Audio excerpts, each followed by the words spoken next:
Thank you, the witnesses, for joining us here today. My home state of Missouri has helped chart the path of human exploration. As the gateway to the West, Lewis and Clark set out from St. Charles, Missouri, at the confluence of the Missouri and Mississippi rivers to further our nation's westward expansion to the Pacific Ocean. Additionally, Marshfield, Missouri's native son, Edwin Hubble, proved that there were galaxies beyond the Milky Way, offering new realms of discovery.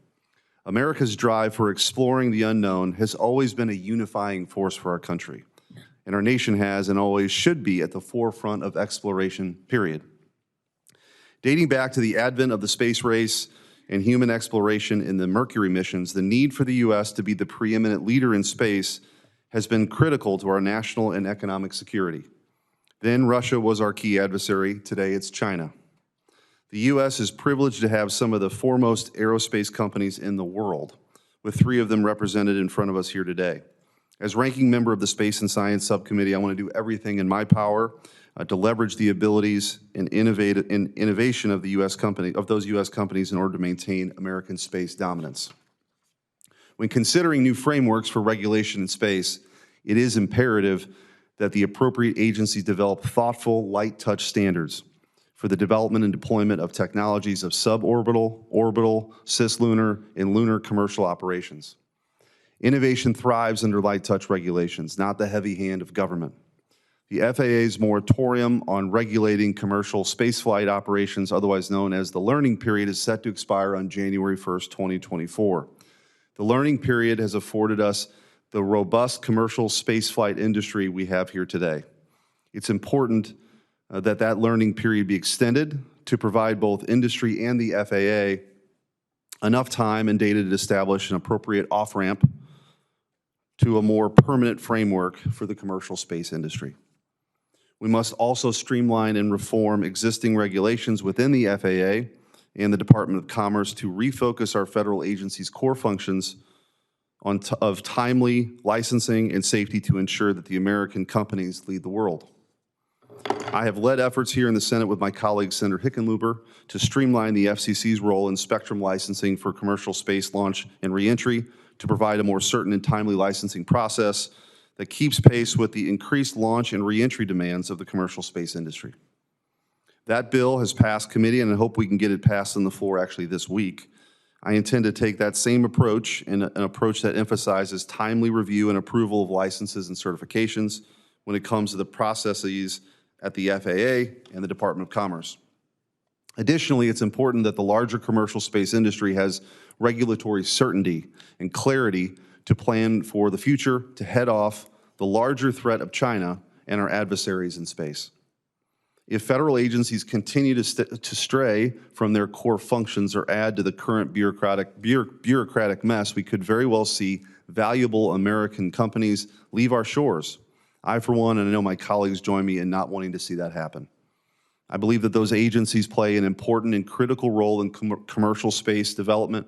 However, when agencies start stepping in overreach, it becomes unclear what the agency guidance actually is and who's in charge of what. We only further put ourselves at a disadvantage.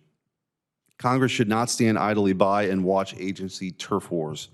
We must be clear-eyed about the goal: stopping China through American space dominance. To me, nothing could be more important.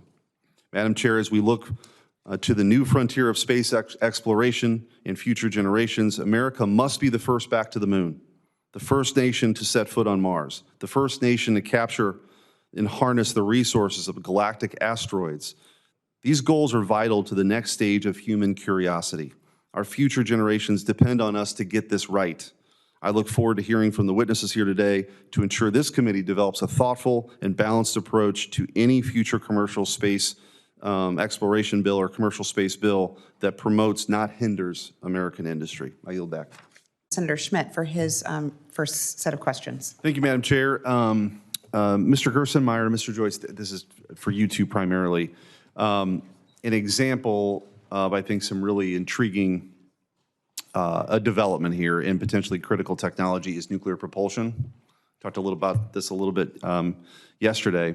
And you both talk about how important sustained testing is to the organization and further development of your vehicles. Can you both talk about how just a one-day delay in the mission or the result of a delayed FAA license can set back, missions for months, right? I mean, how does that work for you? And I think, I guess the second part of that, and I'll just ask it and let you guys go, as you look to potentially integrate nuclear propulsion into Starship or New Glenn or future vehicles, can you talk about how the delays in that, the launch or testing of these vehicles jeopardizes future integration of technologies like I mentioned, nuclear propulsion in getting us to Mars specifically? First of all, I would say that, our approach to the way we do development is we have a very aggressive test program where there's no humans on the spacecraft, and we test the spacecraft in an environment to understand how it actually flies and operates.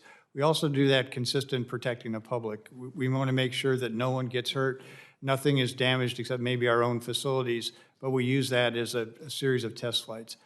With that approach, it's important we fly as soon as we can, the hardware is really ready to go fly. When we have regulatory delays, such as we're facing right now, that slows down this developmental test flight, and that ultimately slows down our support to NASA and slows down our support to what we need to do to return humans back to the surface of the moon again. So it's critically important that these delays may seem small in the big scheme of things, but a delay, continuous delay of each and every test flight just adds up, and eventually we'll lose our lead, and we will see China land on the moon before we do. And that would be a shame if we did that only because of regulatory burden, and we didn't do it because we were not technically ready to go achieve and innovate. So I think it's absolutely critical we get a regulatory framework that allows us to fly at the fastest flight rate that we can fly at, and fly still safely, protect the public and protect people on board. In terms of nuclear propulsion, I think that's a very interesting technology that's coming online. I think research from other agencies like NASA and other organizations are appropriate to go look at that. When that technology kind of gets developed by some of the other government agencies, then we on the private sector can pull that in and start using that in our operational vehicles. But I think our focus right now is trying to push the capability to bring this next generation of heavy lift launch vehicles in place, Starship, that can support multiple destinations to the moon and ultimately to Mars, and help us have this vision of moving human presence into the solar system. I guess I would add that nuclear propulsion is a game changer for in-space operations. It's an incredibly attractive technology. It obviously needs careful consideration for safety considerations. We think it's important that you asked a question about delays in launch. And so for commercial endeavors where private investment is being brought to bear, significant private investment, delays in the process are very expensive. We want to enable industry to move as quickly as possible in a safe way, working with the government agencies that are appropriate, an interagency process, because really it all starts with launch. And getting through those regulations and streamlining these processes is important for this kind of a game-changer technology going forward. And as both of you know, just as a follow-up, we discussed yesterday, I serve on this committee and then also on the Armed Services Committee, and both your companies contract with DOD and support vital national security efforts. Can you talk a little bit about the balance between truly national security missions and truly commercial missions, and why it's important that one not limit the other? Well, at Blue Origin, and I think my colleague here will say the same thing, that a lot of the commercial activity enables the defense activity and vice versa. Private investment, significant private investment in commercial human spaceflight at Blue Origin is enabling technologies that are being applied to our DoD contracts. Specifically, the technologies that I work on New Shepard are being utilized on the New Glenn heavy launch vehicle. That is the launch vehicle that the Space Force is looking at, and we are excited to hopefully participate in that program going forward. These investments, these technologies, processes, and people provide a coupling between the two, and provide a more rapid delivery of capability to the Space Force in particular. And I would totally agree that they're very synergistic. The commercial and the national security activities really feed off of each other. Starship, which we're doing for commercial activities predominantly, will have tremendous benefit to the national security space side. We'll have a new capability to launch extremely large satellites to low Earth orbit and also sponsor missions around the moon and other areas. So again, there's a natural synergy between the two. Even Starlink that we're using for commercial internet services has applications in the national security domain. So there's a very strong synergy between that. To be a leader in technology allows you to be a leader in the commercial activities, but also in national security activities. Thank you. Thank you, Madam Chair.